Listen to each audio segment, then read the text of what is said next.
Македонија се соочува со сериозна демографска рецесија, белата чума испразни голем број села, па и помали градови во внатрешноста. Проблемот со иселувањето на младите и падот на наталитетот не е само прашање на статистика, туку аларм дека потребни се радикални и системски промени.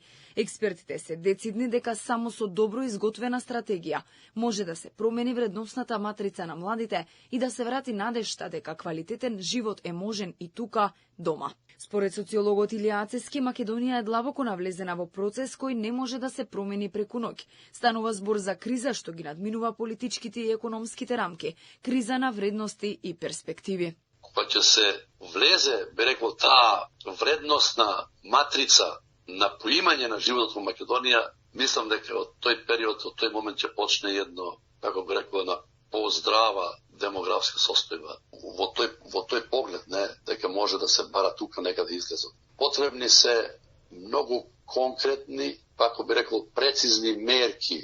Македонија, како недоволно развиена и сиромашна земја, е особено изложена на негативните демографски трендови. За вистинска промена потребни се конкретни мерки. Да се врати вербата кај граѓаните, дека општеството конечно ќе се подобри, ќе имаат подобро образование, здравство, можности за напредок, владење на правото.